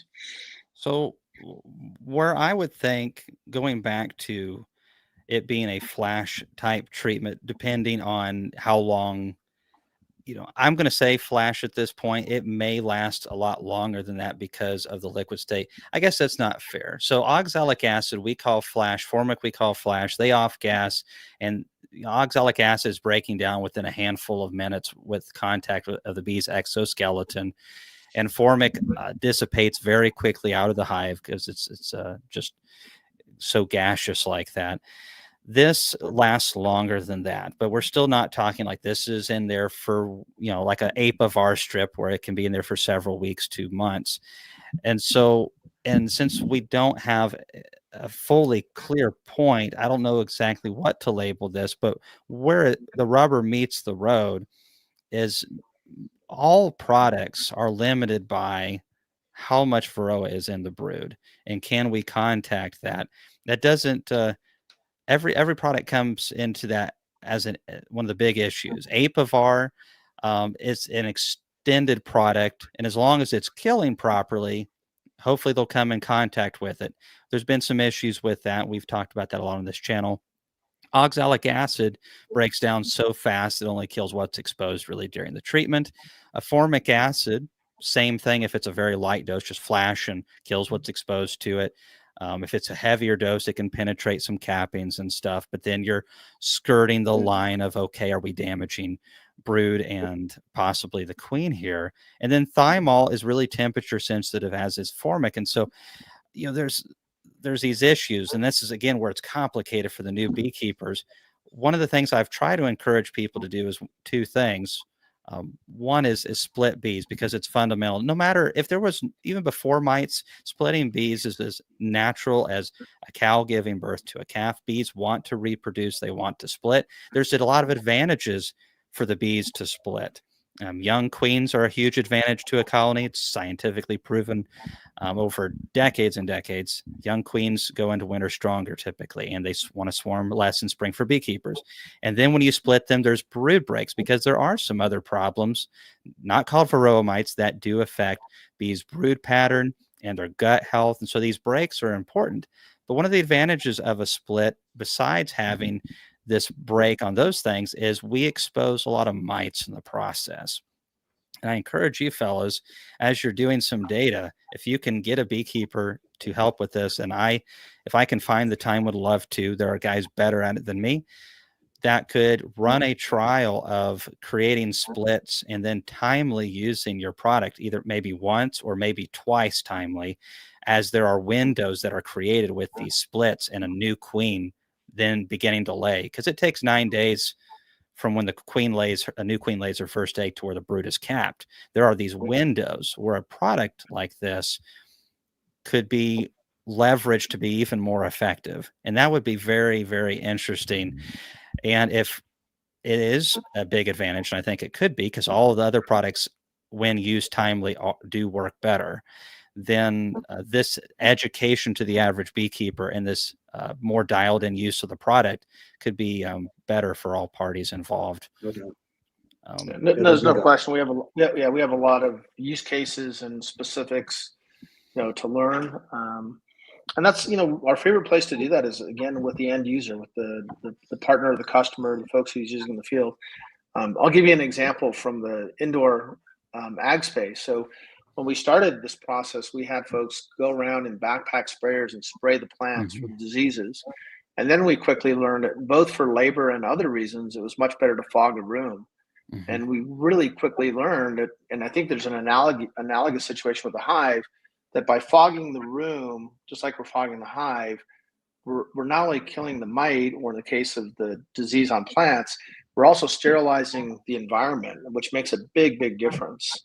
Because a lot of these pathogens are viable for long periods of time, and it may not be the mite that gets to be right. It might be some other pathogen or disease that ultimately the mite weakens them, is my understanding. And that's what really gets them. So there's a lot for us to learn for sure. And, again, that's why we want to find, like-minded people and data-driven people and start to build this out.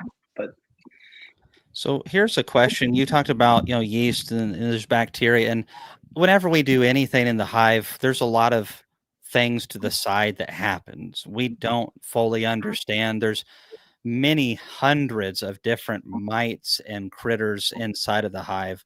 And some of them we know are slightly negative, are just full on negative. Some of them we think are benign, but we're not sure. And there's some that are even a little bit beneficial.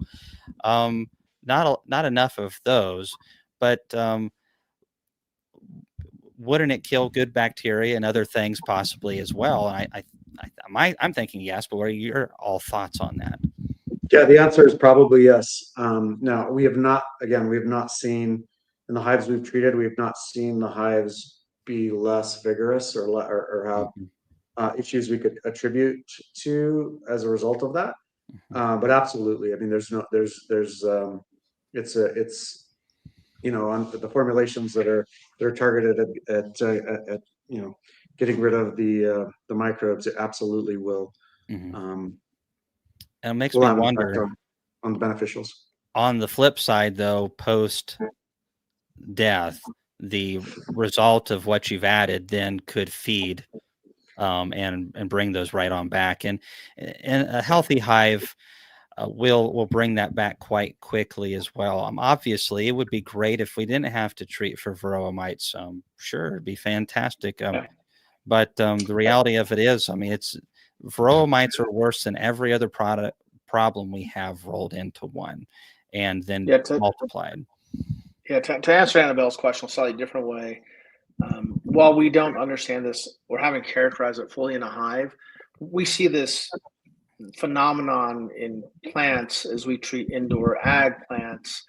And, a lot of growers want to put beneficial insects, predatory insects, and they use our product very comfortably in that kind of integrated pest management, just in the way they do their timing. So to your point, once you get rid of everything, good and bad, then you have the ability to start building off of a base of the good. And, I'm sure we're going to see some similarities as we treat hives, but we see this in plants all the time. And we don't only treat hydroponically, we treat in living soil as well. And so we are sensitive to the fact that oxidants are indiscriminate in some ways, but you end up in a better starting place to get what you don't want out and then start with what you do want. And so I think that there's obviously you can't have life without death, that kind of stuff. I mean, bees are dying like every 5 weeks, always focused on working on that next generation. As beekeepers, I think it'd be beneficial to have a similar mindset because the bees will kill each other off. They're like, oh, we don't need the old bees this time of the year, run themselves out. Oh, we don't need the drones anymore, throw them out. This queen's not doing a good enough job, rip her in half alive and then replace her with a new one. While we do want to be caring, I prefer not to, hurt anything if possible. The reality of it is you're just going to, and it's necessary. And so you cannot create life without death, and they are tied, same parts of the whole. So here's a question, real quick and easy. Can you apply with supers on or off? Yes. Awesome. Both. So you got honey supers on, let her rip. So when it comes to like, hey, could you guys start over? I just got here. Philip, if it's because you were working on those honey show shelves, that means you should have started earlier this morning. Philip's helping me with some of the stuff for the honey show. And we got a lot of crazy people in here, like Craig Mitch right here. We've already answered his question, so just ignore Craig. I do all the time, so perfectly fine. Craig is with the Hives for Heroes group, and I sometimes I wonder if having him on board is actually serving these people that need help or not. If they can put up with Craig, they should be able to handle a lot of other stress. So that maybe that's part of the secret to helping the veterans. All right, we got some other great questions. Let's see, get back down here because we've got them all over the place. All right, so this is like the number one question right here. Let's go ahead and just yank this one out of the bag. So for, let's say you're a new beekeeper and you have 5 hives and you're looking to get one of these units. How much is it going to cost to get into the game with APA Vera?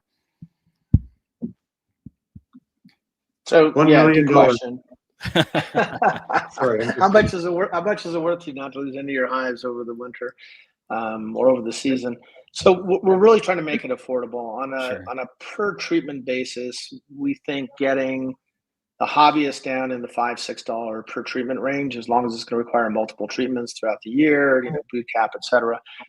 For the commercial folks, we've been told we really need to get closer to $3 per treatment, and we think we can do that in bulk. The equipment associated with generating for the hobbyists, when we're kind of pre-releasing, we're really trying to make that very affordable. In low volume, it's just a more expensive piece of equipment. The more we can generate volume, the more we can drop that price. But we're trying to target the initial pre-sale price at $300 or slightly less, I guess. And then, we'll go from there. But the idea is we don't want the price to be prohibitive and we don't want the labor to be prohibitive. And I encourage you guys to watch the video if you get a chance. I think we left the video link. But we purposely work with some folks who are not technologists. They're not early adopters. They don't know how to use 95% of the function of their smartphone. They're just smart, normal folks who want to plug it and have a really simple process. And that's what we've tried to do. And again, we'll learn some more. I'm really proud that we're going to be showing the system for the first time to the public at your show here in January. It'll be the first time we actually take the unit out of kind of the demo fields that we've been using it in. And people can get their hands on it and tell us what works, what they like, what they don't like. And we'll keep iterating. But we're trying to make the cost effective and make it affordable and approachable. And we appreciate that. We're no strangers to treatments costing us a decent bit. I think it's not a problem so long as it actually fixes the problem and doesn't cause harm to our bees. That's the way I look at it, and not everyone looks at it the same way that I do. And I'll start by saying that, because success is really up to the individual. For some people, they want 2 hives in their backyard. They want to pollinate their garden and maybe, pollinate the local acorns and the oak trees and stuff like that and help the environment, and maybe get a couple, handful of jars of honey. And then that's success to them, and having a live bees. For some of us, it's a sideline. Some of us, it's a full-time business. I've always looked at everything as a business. I cannot help it. And it drives everyone around me crazy to a degree. But to me, I'm like, okay, I'm willing to spend a good bit of money as long as it gives me, if I spend $1,000 on something, if I can get $1,000 worth of value out of it, no problem. I'll throw the money. No problem. I do that all the time. It's the only time I have issues is when I spend $1,000 on something and someone tells me it's worth $2,000 probably, and I got a deal, and then I got $200 worth of value. Then I start screaming. So I'm not going to say that. We'll say that for another episode. So when it comes to a product like this, I view it as an investment as long as it can do what I need it to. And I think other beekeepers, what I would recommend doing is, if you're not in the position where maybe you can do that yourself or take a bite of $300 for a unit and then the treatment, then I think that's where bee clubs I have actually gotten asked to do presentations on what we can do to revigorate conferences and bee clubs. Become interactive. It doesn't mean that you always get it right, but we have bee clubs purchasing box dippers to be able to wax dip equipment for the bee club and add value and longevity to the equipment of the members. Maybe there's a few maybe the bee club and a few members do that together and get a handful of these units, test them out. Apparently, we could definitely benefit from a lot of testing, and I definitely plan to work with them as well as a lot of people that I know to be able to get this information out to you guys as soon as possible, to where you can make the wisest decision possible and determine if this makes financial sense to you. But if it works, then again, I'm like, okay, $1,000 or $300 or whatever it is, sold, because I look at it from the hobbyist standpoint right now. Some people disagree with me on this, but I will argue until I'm blue in the face. If you can keep your bees alive and you manage them well, there's never been a better time to make money with bees. There really isn't, but you have to keep them healthy and you have to keep them well. People are charging $10 a pound on the low end in a lot of places nowadays. And we're seeing $15 a pound, and people who are doing specialty stuff, $20 a pound. And so the trick is, though, can we keep our bees healthy enough to then justify a device like this? So I'm getting on a soapbox here. I'm going to get back to the main thing in a little bit, but I want people to view this as, my personal opinion, view it as a business. I'm not saying this product, guys, everyone buy this today, because we talk about a lot of products, but whenever you consider any of these things, I hear complaints about how much the vaporizers are, how much Formic is. You know how much it is to buy a new nuke from me? It's $195. And if you get it early this year, like I'm going to sell some for a friend of mine, they're really good. I've inspected them, $215 a piece. So as beekeepers, I think we got to take a certain degree of, are we monitoring? Are we doing our jobs? And so, Carlos, I just included you on my rant. These guys are not responsible for the offense I just caused. However, I will say one other thing, because for a lot of people, it's an ROI, right? It's a calculation, and I respect that. Folks that are commercial beekeepers that need to say, hey, how much am I treating? What am I getting as a benefit? What's the return on investment? What's the total cost? How much is labor, et cetera? For a hobbyist, there may be more of an emotional component of not losing their hive, and there's probably a lot of convenience factor of, hey, this is just simple and easy. But I guess I would point to the fact that we've done this again in the controlled environment ag world. We have commercial growers of plants indoors, and so we've learned a lot about that, because Justin said something earlier, which come back to, which is folks go, sounds too good to be true. So it degrades into a nutrient, and it's not harmful to me, and it does all these cool things. I want to try it, but I want to know that if I try it and it doesn't work, I can recoup my investment. And so we haven't finalized the offering for the bee community, but we do this in Plant World all the time, where we give folks the ability to buy samples or buy small units that they can apply towards credit towards bigger units, or they can get their money back if it doesn't work as advertised. And when we have folks who use the products as we instruct them, they end up getting the results that we've been getting. And we end up with happy folks. And so I'm not worried about the pricing, because I know we can drive that lower. I'm not worried about the value we deliver. And your ideas of, could a bee community or a group get together and purchase one to amortize costs? Absolutely. And we would want that. We don't want the equipment to be the impediment, and we don't even want the chemistry to be the impediment.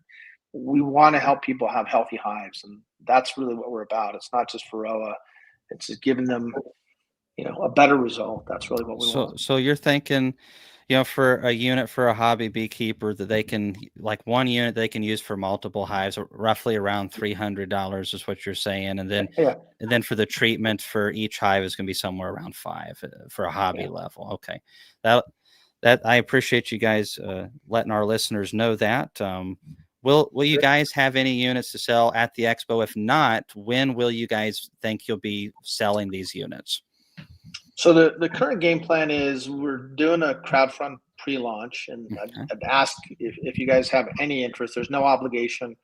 But get online, watch the video, give us your feedback, and sign up.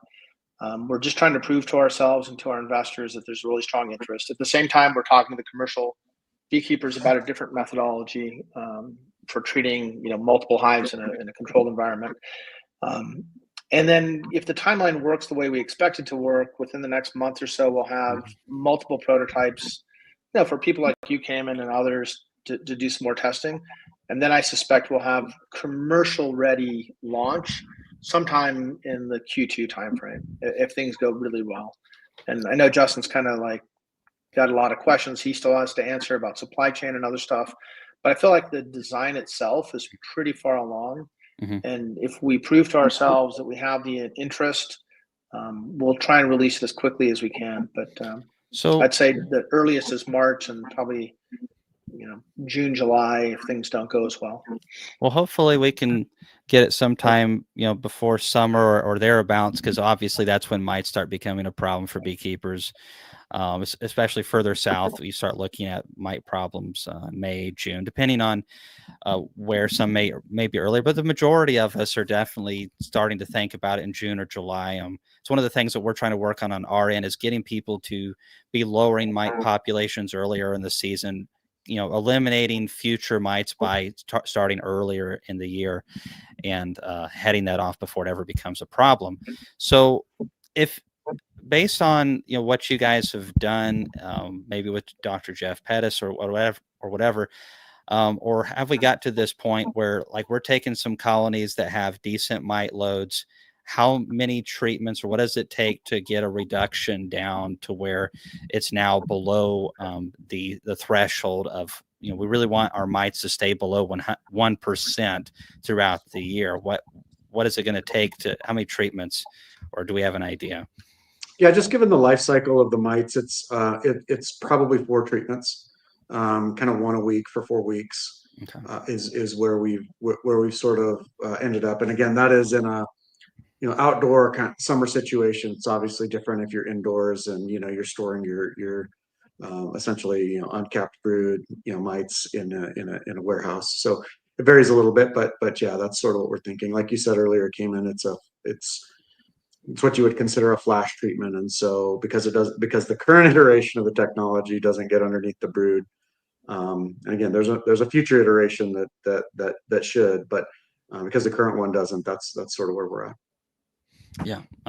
So there's a guy or a gal, I can't tell for sure, wet bees are dead bees. And I'll just quickly take that one right there, where there's a lot of things that we say in beekeeping that just, there's sayings that we've created just are not so. How many of you have got up in the morning and there's a cluster of bees out of 2 pounds of bees, and it's summertime, but it's Tennessee, it's hot and humid. All of those bees on the entrance are wet. They're soaked from the dew. And some of them, if there's not enough room, I'll make a split and there's a bunch of bees on the outside. It'll rain. Heck, I've had hives that have had the lids blow off, and it's been like that for a couple of weeks, 2 or 3 inches of rain. It's warm outside. It's summer, and it does negatively affect them to a small degree. But if the colony is really strong and it's warm, it doesn't really affect them hardly at all. And so the whole wet bees or dead bees, yeah, if it's 30 degrees outside and they're soaking wet, it's going to freeze on them and it's going to be a problem.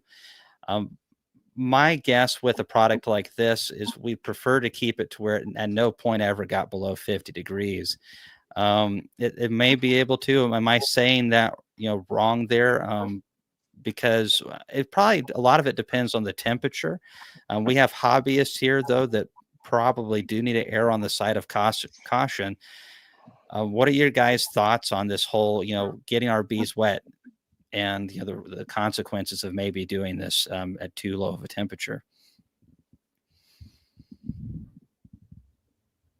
So is that a question or? Oh yeah. What do you guys think would be kind of the lowest that you'd want to get it at, and kind of what's ideal of a range, lowest temperature?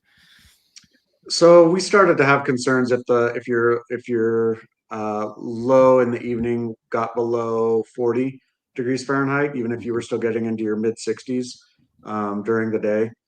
So that was sort of where we shut it off, given the comfortability factor of the beekeepers we were working with here. I will tell you, I don't have definitive data on that. Sure. I think a lot of it depends on the colony as well. I mean, if you're doing a bad boy that's double deeps and it's just there's 40,000 bees, it's just packed with bees. Those guys are going to be way too tough for that water. I don't care if it's colder than that temperature. I'll bet money on that. I've seen it before. I've seen those bees get wet at cold temperatures. It's not ideal. Now, if you're doing it on a colony that's on the edge of being strong versus weak and they're at a sensitive time period, these are your early spring splits, and then you hit them and get them wet and we get a cool snap. Those are the colonies that don't have enough bees to hardly cluster properly. The ones that have excess bees, they're fine. But yeah, I think if you'd run into issues, it would be extremely cold or a colony that's kind of on the weak side. And but you drop in formic or thymol or any product that's like that in there, it's going to just thrash those colonies too. We can't use thymol and formic on those types. So those types of bees should be made, those splits and those weaker colonies should be made from strong, healthy colonies, so they shouldn't have to deal with any of these pressures until they're an established colony themselves. That's my thoughts on that. So moving on, we got a handful more here. All right. Looks like it's made for 10-frame equipment. Can the user make an adapter for an 8-frame hive? Yes. Nice. So, so if using with supers on and there's honey/nectar that's not capped yet, will it damage the good enzymes and whatnot that are present in the liquid gold when it comes in contact with it? Again, we've been doing this for a year, but we have no data that says that it would negatively affect any honey. Yeah. Again, it's all food grade. Everything we put in there is food grade. And just real quick segue here. So we did a video a year ago on a hot knife. It was made by Pierce, and there was people like, oh my goodness, you're heating that knife up and you're slicing through that honey, you're damaging all your honey.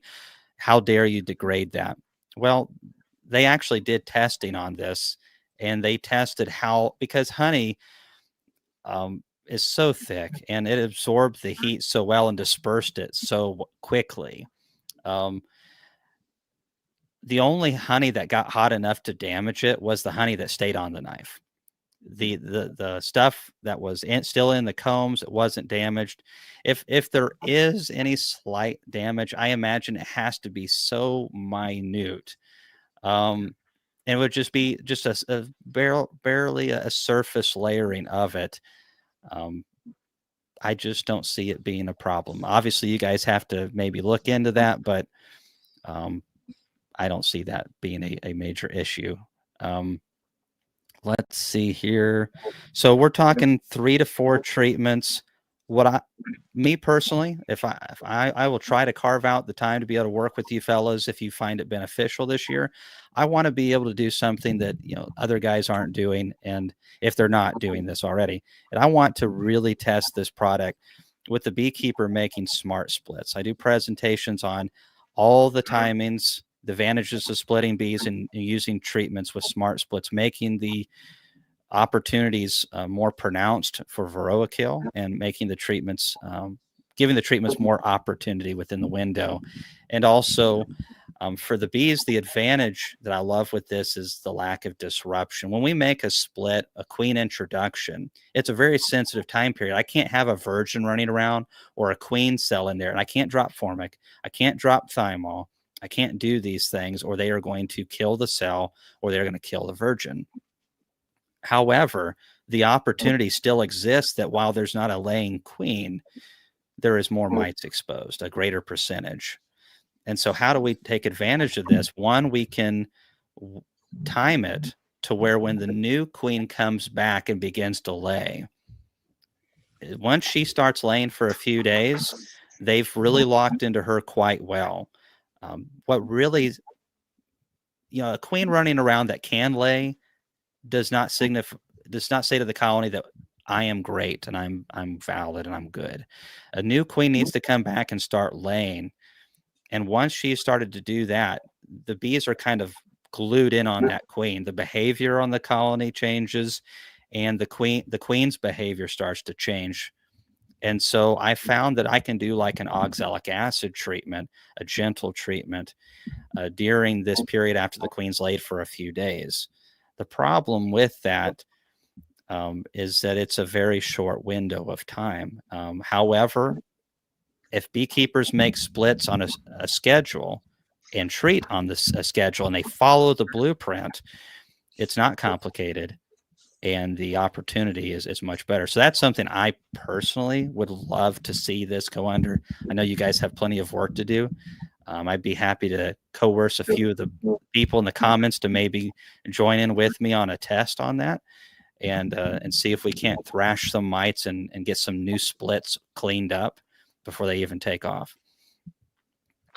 Yeah, we'd love that. I mean, again, that's one of the key purposes of us being on here at this stage, Cayman, since we can't, ship somebody something today or tomorrow, is that kind of partnership and collaboration. And I saw, I was kind of scrolling through the comments and the questions. Mm-hmm. So Dr. Ramsey, I think you could probably get to talk about his experience. He's very sensitive, rightfully so, that he's not endorsing us. He's not affiliated with us. He's just doing research in the field, predominantly on tropy. Dr. Pettis is an advisor. I don't, to my knowledge, he hasn't advised or helped companies before like this. He only did it after we got him some experience in his own apiary. And I think, I'm not going to speak for him, but I suspect he would be glad to come on and talk about his experience and what we're trying to learn and all that good stuff as well. So, well, I appreciate you fellas a lot. We're going to probably take 2, maybe 3 more questions, and we're going to sew this up because I know you guys have plans and things to do.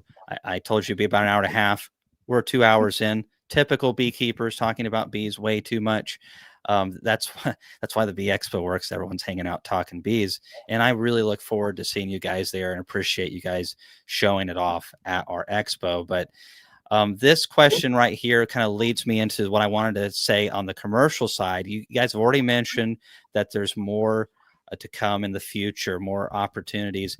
And with any product, any of the good products that I'm seeing right now, a lot of them rarely do they finish where they start.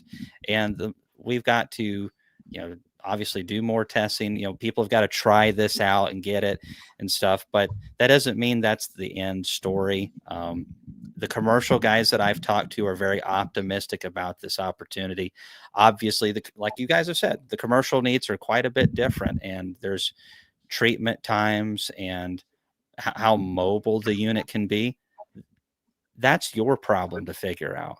I'm just going to talk about it whenever you guys figure it out. So just Central Kentucky bees, I'm right there with you. I run a few hundred hives, running a unit on the top, one to the next.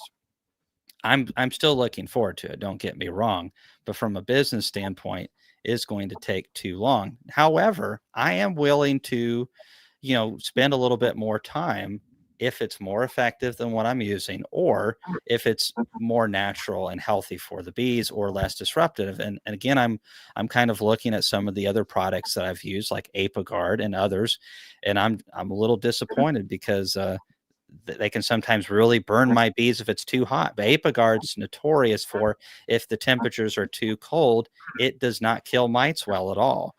And this research has been mostly done in the UK and overseas, but we see it over here quite a bit. So yeah, obviously commercial production in the future. Oh, Dave, appreciate you being a member. We have him, and we have Mr. Brian Bennett, and of course we have Yasmin from Sweden, who always supports us. Bless her heart, it's probably like 1:30 or 2 o'clock in the morning over there. And we appreciate you guys. We started out a little bit on us, Justin, Carlos. We started out with just a couple very poorly crafted videos, and now they're just okay. And my wife said, "Hey, do this. You can do this." And she obviously believes something that I did not believe, because I thought she was crazy. It took her 3 years to convince me to run a YouTube channel, and the conference was kind of her idea too. So I just eat crow these days. I told her both of them wouldn't work out, so it's rough sometimes, but at least it's worked out, you know. So there is that, but that's how it started. And a lot of the people that I've mentioned, they've been with us for years, and I want to say a huge thank you. I say it a lot, but it's never enough. The Bee Expo would not exist without these people. The YouTube channel wouldn't. The opportunity for companies to be able to come on and talk to us wouldn't exist either. And YouTube, as we know it, may not be quite the same either. I'm definitely not trying to take credit for a lot of things that we didn't do, but we have partnered in helping get guys like Bob Binney into it, and worked with a lot of people, because ultimately the goal of this channel and our expo is it's exactly what you guys are doing. Can we bring in some new, healthier alternatives into the bee industry? Can we make a positive difference through information share? Because we, by and large, in the past have communicated so slowly because we didn't use the proper channels. And that's to our detriment sometimes, because we're at danger of sharing old information. This is something that we've been fighting on our YouTube channel for years. Information that's being regurgitated that was incorrect 10 years ago, but it just takes its time to work its way out. And so that's what the YouTube channel is for. And also to be able to help companies like you guys get your information out there to the public. And, if you guys are going to be helpful and useful, we want everybody to jump on board as quickly as possible, because we want you to keep working for us. That's at least my goal. So I appreciate you guys very much for being willing to come on and share these details with all of us. I can't thank you enough and your audience enough, Cayman. And, I started by saying we're super excited and actually quite proud to be entering the bee industry. And again, we don't purport to have all the answers or all the solutions nailed down, but we're excited by what's going on, and we love the interaction, and really looking forward to the show in January. So hopefully we get a chance to meet some of these folks in person and answer some more questions and take some more input and make a better product. Absolutely. It sounds like there's a lot of work to be done. We're happy to help you. If you guys need anything, you know how to reach out to me. And guys, you'll see them at the North American Honeybee Expo if you're there. And I'm sure we'll have more information on this product in the future. Justin, Carlos, thank you so much. You have a great rest of your weekend, and good luck with your new product. Thank you guys so much. Appreciate it. Bye-bye. Bye. All right, fellas. So we are going to just wrap this up here in a second. Chris, can you explain a few things to me? So, all ears. So Dave Dwyer's got this whole gift thing. What is that? I don't even know what that is. Yes. So here, real quick, thank Paul. Oh, Paul, thanks again, man. I don't know how much you've supported us over the years, but it's a significant amount. And thanks for being one of our members as well. We appreciate you guys. And one of my main goals is to be able to have my YouTube channel kind of back to where it was before the expo. And I was able to produce so much content then. The expo literally takes Laurel and I probably a combined 7 to 8 months of labor. And that doesn't even include what Chris does on the side. So, I mean, we've got to, bringing Chris on board and contracting some of these other jobs out is going to help us be able to produce better YouTube content. I want to go around the country to a degree, not like travel the world, but Chris and I have talked about being able to go and visit really cool beekeepers. And some of them are you guys who are running great sidelines, great hobby ventures and educating well. And we want to bring you guys into the YouTube channel and do interviews. Thanks for supporting us along the way, Paul, and for what we're doing in the future. So what's this gifts thing, Chris? Well, so he gifted 10, was it 5 or 10? 10. It says 10. So he gifted 10 memberships to 10 viewers.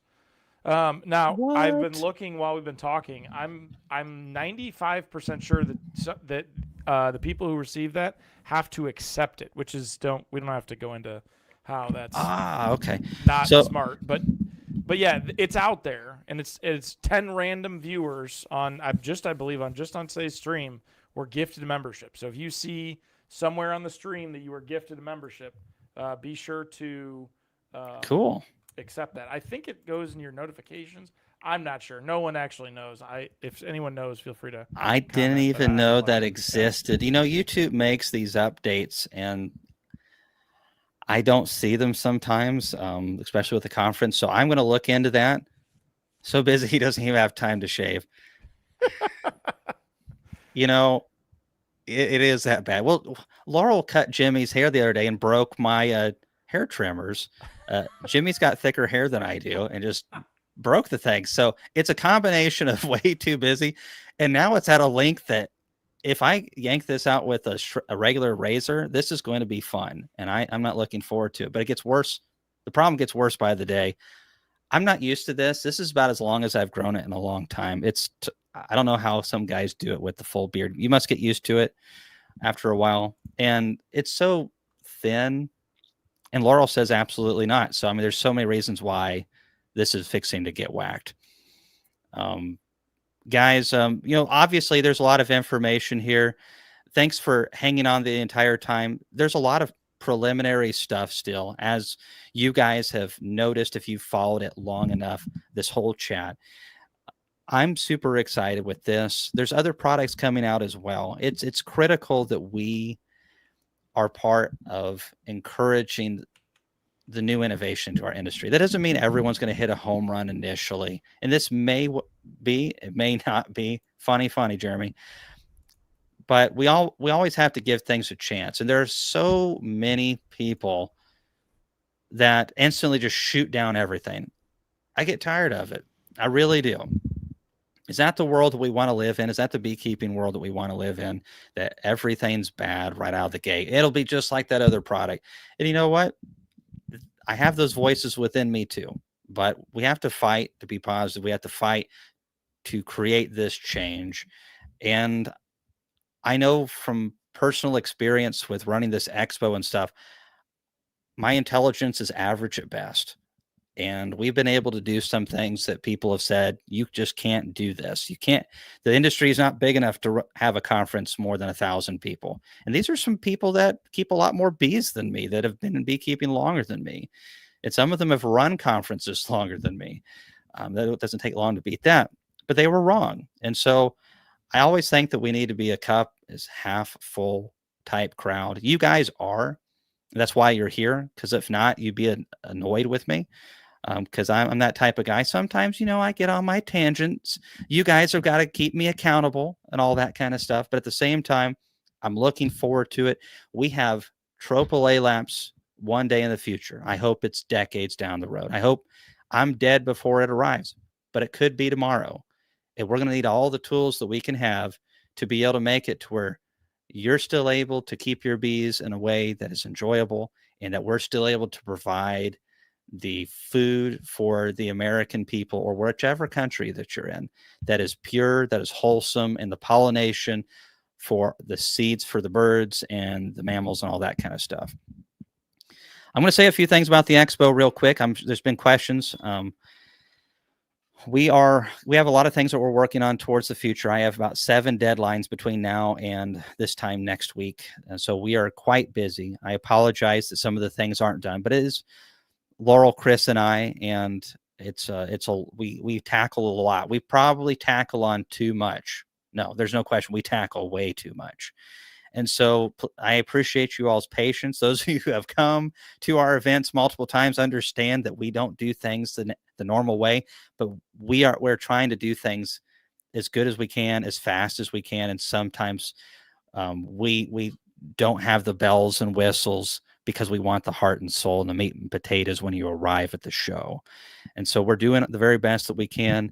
We're also, you know, I'm spending a lot of extra hours working for 2026. I know that sounds crazy, but some of these things do take a year to prep in advance.